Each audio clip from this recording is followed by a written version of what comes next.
দেশে চলমান বন্যায় 11 জেলায় এখন পর্যন্ত ৪৯ লাখের বেশি মানুষ ক্ষতিগ্রস্ত হয়েছে। এছাড়া এখন পর্যন্ত মারা গেছেন 18 জন। সচিবালয়ে চলমান বন্যা পরিস্থিতি নিয়ে সংবাদ সম্মেলনে এসব তথ্য জানান দুর্যোগ ব্যবস্থাপনা ও ত্রাণ মন্ত্রণালয়ের সচিব মোহাম্মদ কামরুল হাসান। বন্যা পরিস্থিতির ক্রম উন্নতি হচ্ছে বলেও জানিয়েছেন তিনি। ত্রাণ সচিব বলেন, এখন পর্যন্ত বন্যা আক্রান্ত জেলার সংখ্যা 11টি আছে। 11 জেলায় মোট ক্ষতিগ্রস্ত লোক সংখ্যা 49,38,159 জন। ক্ষতিগ্রস্ত পরিবার 9,44,548টি।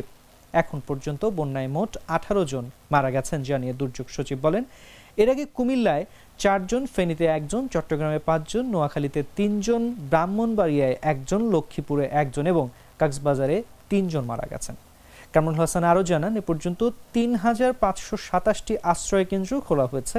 এসব আশ্রয় কেন্দ্রে 2,84,888 জন আশ্রয় নিয়েছেন। ত্রাণ কার্যক্রমের বিষয়ে সচিব বলেন, বন্যা দুর্গত 11 জেলায় মোট 3,52,00,000 টাকা বরাদ্দ দেওয়া হয়েছে। ত্রাণের চাল বরাদ্দ দেওয়া হয়েছে 20,150 টন। এছাড়া শুকনো ও অন্যান্য খাবারের প্যাকেট বরাদ্দ দেওয়া হয়েছে 15,000 পিস।